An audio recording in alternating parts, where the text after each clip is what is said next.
प्यारे बच्चों, online class में आपका फिर से स्वागत।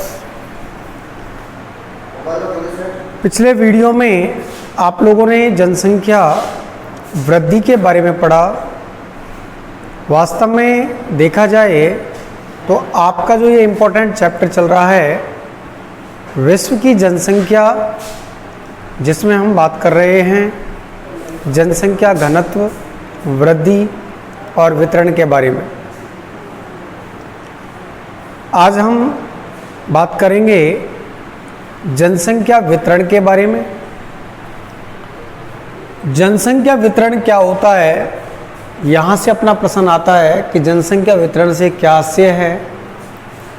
जनसंख्या वितरण से तात्पर्य जन समूह के स्थानिक वितरण से है, अर्थात मनुष्य के धरातल पर स्थिति जन्य प्रारूप से होता है। कहने का मतलब कि विश्व में निवास करने वाले लोग धरातल पर या भूपृष्ठ पर किस प्रकार से फैले हुए हैं, इसे हम जनसंख्या वितरण के द्वारा प्रदर्शित करते हैं। पृथ्वी पर जनसंख्या का जो वितरण है वो अत्यंत महत्वपूर्ण विषय है, क्योंकि इसी से मालूम चलता है कि उस प्रदेश में रहने वाले लोग और उस प्रदेश में पाए जाने वाले संसाधनों का किस प्रकार से वितरण हो सकता है, उनका उपयोग किस प्रकार से किया जा सकता है। समस्त भू सतह पर जनसंख्या का जो वितरण है वो समान रूप में नहीं पाया जाता है। विश्व की 80% जनसंख्या केवल 20% भूभाग पर केंद्रित है। वहीं 20% जनसंख्या विषम परिस्थितियों वाले, जैसा कि कल अपन बात कर रहे थे कि प्रतिकूल जलवायु दशाएं, प्रतिकूल भौगोलिक परिस्थितियों में जहां केवल 20% लोग ही निवास करते हैं, और इस प्रकार की परिस्थिति वाले जो प्रदेश हैं वो लगभग कितना है, 80%। हम कह सकते हैं कि पृथ्वी के लगभग 13.6 करोड़ वर्ग किलोमीटर क्षेत्र पर विश्व की 714 करोड़ जनसंख्या फैली हुई है, और जो इसका फैलाव वो किस प्रकार से है, अत्यंत समान रूप से, असमान रूप से वितरित है। प्रोफेसर विडाल डी ला ब्लास ने विश्व की जनसंख्या के असमान वितरण को समझाते हुए बताया। यहाँ से कई बार आपके बोर्ड में क्वेश्चन भी आता रहता है एग्जाम में कि विश्व में जनसंख्या के वितरण प्रारूप स्थिति को समझाइए, या प्रोफेसर विडाल डी ला ब्लास के अनुसार जनसंख्या वितरण की क्या विशेषताएं होती हैं।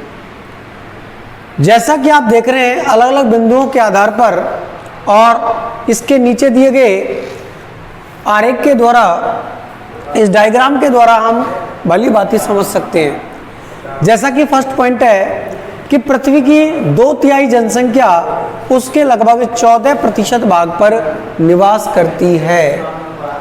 यानी कि लगभग हम बात करते हैं तो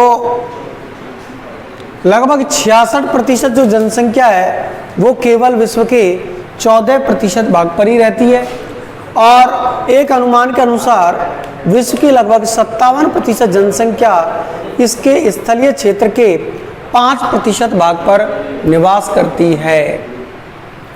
जैसा कि आप यहाँ डायग्रामों में देख रहे हैं कि लगभग जो आपका ये पूर्वी एशियाई क्षेत्र है, दक्षिणी पूर्वी एशियाई क्षेत्र है, दक्षिणी एशियाई क्षेत्र है, यूरोप का उत्तर पश्चिमी क्षेत्र है, और इधर आप यहाँ देख रहे हैं उत्तरी अमेरिका महाद्वीप का यह आपका जो उत्तर पूर्वी क्षेत्र है, संयुक्त राज्य अमेरिका के उत्तर पूर्वी जो तटवर्ती क्षेत्र हैं, ये वो प्रदेश हैं जहाँ पर लगभग अधिक लोग निवास करते हैं।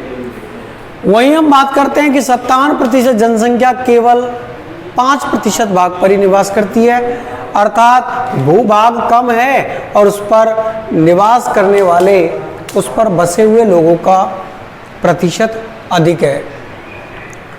अगला पॉइंट हम देखते हैं कि विश्व का 2/3 भाग निर्जन प्राय है। जैसा कि कल मैंने आपको बताया था कि अंटार्कटिका क्षेत्र, इधर से आपका ग्रीनलैंड क्षेत्र, साइबेरियाई प्रदेश और अधिकांशतः आपका जो जलीय क्षेत्र है, अति शीत प्रदेश हैं, अति उष्ण जलवायु वाले क्षेत्र हैं, जैसे आपका सहारा मरुस्थलीय क्षेत्र है, कालारी मरुस्थलीय क्षेत्र है, ये सभी भाग।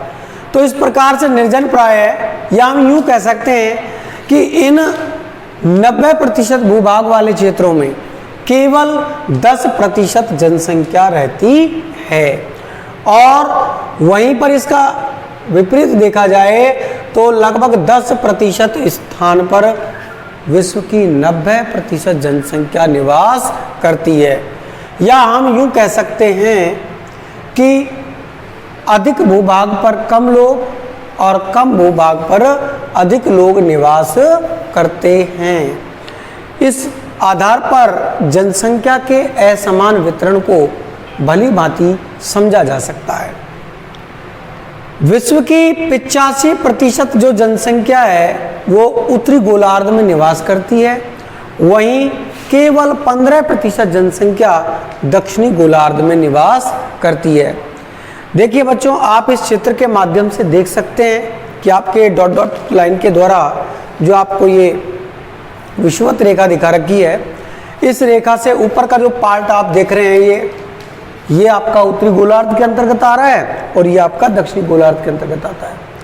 तो विश्व की जो कुल जनसंख्या है उस जनसंख्या का सबसे अधिक लगभग 85% यानी कि 85% भाग आपके इन क्षेत्रों में निवास करता है, इस उत्तरी गोलार्ध वाले इन देशों में निवास करता है। वहीं केवल 15% ही जो लोग हैं वो आपके दक्षिणी गोलार्ध में निवास करते हैं। तो इस आधार पर भी हम कह सकते हैं कि इस पूरे विश्व के इन विभिन्न क्षेत्रों में, इन सभी प्रदेशों में जनसंख्या का जो बसाव है वो समान नहीं है। इसके बाद अगला पॉइंट है कि विश्व की लगभग 3/4 जनसंख्या एशिया में और यूरोप महाद्वीप में रहती है। अच्छा, अभी हम बात कर रहे थे कि 85% जनसंख्या उत्तरी गोलार्ध में, लेकिन उत्तरी गोलार्ध में भी जो लगभग जनसंख्या का 3/4 भाग है वो केवल एशिया महाद्वीप और इस यूरोप महाद्वीप, अर्थात कहने का मतलब यूरेशिया क्षेत्र में निवास करती है। और इसमें से भी यूरेशिया के केवल एशिया महाद्वीप में विश्व की 60% से अधिक जनसंख्या निवास करती है, रहती है। इसके बाद अपना अगला पॉइंट आता है कि विश्व की लगभग 80% जनसंख्या 20 डिग्री से 60 डिग्री उत्तरी अक्षांश के मध्य रहती है। देखिए बच्चों, डायग्राफ की तरफ देखेंगे आप लोग कि 0 डिग्री यानी कि भूमध्य रेखा, विषुवत रेखा, इससे जैसे जैसे हम थोड़ा ऊपर की तरफ चलते हैं तो लगभग यहाँ से यानी कि 20 डिग्री से और लगभग 60 डिग्री इन अक्षांशों के बीच में संसार की सबसे अधिक जनसंख्या निवास करती है। जैसा कि आपको बिंदु में भी बता रखा है कि विश्व की 80% जो जनसंख्या है वो इस क्षेत्र में निवास करती है, पाई जाती है। अच्छा, इस 60 डिग्री उत्तरी अक्षांश से ऊपर की तरफ जैसे जैसे हम ध्रुव की तरफ जाते हैं तो पूरे विश्व की लगभग 1% से भी कम जनसंख्या रहती है, निवास करती है। तो इस प्रकार से इन विभिन्न बिंदुओं के आधार पर हम जनसंख्या के असमान वितरण को भलीभांति समझ सकते हैं। अगला पॉइंट आपका आता है कि विश्व की जनसंख्या का लगभग 75% जो भाग है वो महाद्वीपों के किनारों की ओर ही बसा हुआ है। देखिए बच्चों, कल मैंने आपको बताया था कि समुद्र तटवर्ती क्षेत्रों में एक तो सम जलवायु के कारण अनुकूल जलवायु पाई जाती है, इसके अलावा परिवहन की सुविधा, समुद्री जलमार्ग, अच्छे बंदरगाहों की सुविधा, जल की आपूर्ति और सबसे बड़ी बात मत्स्य पालन के क्षेत्र, अर्थात यहाँ भोजन की व्यवस्था आदि अनुकूल परिस्थितियां होती हैं, इसलिए महाद्वीपों के इन तटवर्ती भागों में लगभग विश्व की 75% जनसंख्या निवास करती है। दूसरी तरफ देखा जाए तो महाद्वीपों के तटवर्ती भागों से जैसे जैसे हम अंदर की ओर जाते हैं, आंतरिक भागों की ओर जाते हैं, जनसंख्या का जो जमाव है, संकेंद्रण है, इसका जो जमाव है वो धीरे धीरे घटता जाता है। इस प्रकार से हम कह सकते हैं कि विश्व के कई विशाल क्षेत्र ऐसे हैं जो विरल आबादी वाले हैं, वहीं पर छोटे क्षेत्र ऐसे हैं जो अत्यधिक सघन रूप से बसे हुए हैं। अर्थात कहने का मतलब कि कम भाग पर अधिक लोग बसे हुए हैं और विशाल क्षेत्रों में, विशाल भूभाग पर कम लोग और कम भूभाग पर अधिक लोग बसे हुए हैं। इस प्रकार से जनसंख्या वितरण की असमानता को, उसके प्रारूप स्थिति को समझ सकते हैं। इसके बाद जनसंख्या संबंधी कुछ आंकड़े दिए हुए हैं। उन आंकड़ों की इस रिपोर्ट के अनुसार हम समझ सकते हैं कि विश्व में किस प्रकार से ये लोग फैले हुए हैं। वर्तमान में विश्व की जनसंख्या 2001 की रिपोर्ट के अनुसार मानी गई है 613.71 करोड़, जिसका 75% से अधिक भाग विकासशील देशों में और शेष भाग विकसित राष्ट्रों में निवास करता है। कहने का मतलब हम यूं कह सकते हैं कि विकसित राष्ट्रों में कम जनसंख्या पाई जाती है और विकासशील राष्ट्रों में अधिक जनसंख्या बसी हुई है। एक आंकड़े के अनुसार कि एशिया में लगभग 372 करोड़ लोग, अफ्रीका में 81.8 करोड़ लोग, यूरोप में अगर रूस को भी इसमें हम शामिल कर लेते हैं तो लगभग 72.7 करोड़, दक्षिणी अमेरिका में 35.0 करोड़ और उत्तरी अमेरिका में 49.4 करोड़, ओसेनिया में 3.1 करोड़ जनसंख्या पाई जाती है। इस प्रकार से संसार के इन अलग अलग महाद्वीपीय क्षेत्रों में भी इस रिपोर्ट के अनुसार हम देख सकते हैं कि जनसंख्या का किस प्रकार से असमान वितरण है। संयुक्त राष्ट्र संघ की एक रिपोर्ट के अनुसार हम बात करते हैं कि 2013 के अनुसार विश्व की कुल जनसंख्या 714 करोड़ है। यहाँ से बच्चों कई बार प्रश्न आता रहता है कि 2013 की रिपोर्ट के अनुसार विश्व की कुल कितनी जनसंख्या है, तो वो है आपके 714 करोड़। एशिया विश्व की सर्वाधिक जनसंख्या वाला महाद्वीप है, जिसके अंतर्गत विश्व की 60.27% जनसंख्या निवास करती है। यहाँ पर भी एक क्वेश्चन बनता है कि विश्व में सर्वाधिक जनसंख्या वाला महाद्वीप कौन सा है, तो यहाँ पर हम बात करते हैं एशिया महाद्वीप। और एशिया महाद्वीप के दो देश चीन और भारत दोनों ही सर्वाधिक जनसंख्या वाले देश हैं। एशिया में विश्व की कुल जनसंख्या का लगभग 60.27% भाग निवास करता है। इसके बाद अन्य दो महाद्वीपों में हम बात करते हैं तो अफ्रीका और यूरोप में। अफ्रीका की बात की जाए तो 15.41% और यूरोप महाद्वीप में 10.37% जनसंख्या निवास करती है। इस जनसंख्या के वितरण को हम एक आरेख के द्वारा भली भांति समझ सकते हैं।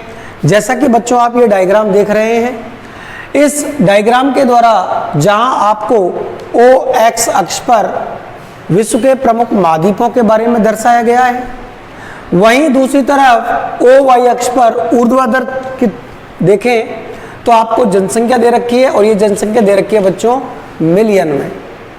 तो आप यहाँ पर देखेंगे कि एशिया महाद्वीप में जहाँ जो आप देख रहे हैं ये दंड आरेख जो है, ये ग्राफ आप देख रहे हैं कि इसमें सर्वाधिक ऊंचाई वाला है और लगभग ये आपके 4000 है और ये 4500 है। तो लगभग इसके आधार पर हम बात करते हैं तो लगभग 4300 मिलियन आपकी जनसंख्या सबसे ज़्यादा किसमें है, एशिया महाद्वीप में। इसके बाद हम अफ्रीका की बात करेंगे तो अफ्रीका में लगभग 1200 के आसपास, यूरोप में हम बात करते हैं तो लगभग 700-800 के आसपास, उत्तरी अमेरिका की बात करें तो लगभग 500-400 के आसपास, दक्षिणी अमेरिका में 400 से कम और ओशियाना की बात करते हैं तो लगभग बिल्कुल कम, जैसा कि आप यहाँ देख रहे हैं बिल्कुल न के बराबर है। इस प्रकार से संसार के इन विभिन्न क्षेत्रों में जनसंख्या का जो वितरण है वो असमानता लिए हुए है। प्यारे बच्चों, इस प्रकार से हमने विश्व में जनसंख्या वितरण, जनसंख्या घनत्व और जनसंख्या वृद्धि के बारे में अध्ययन किया। बहुत ही इम्पोर्टेंट टॉपिक आपका ये है। इसके बाद हम पढ़ेंगे विश्व की प्रमुख जनजातियों के बारे में। धन्यवाद।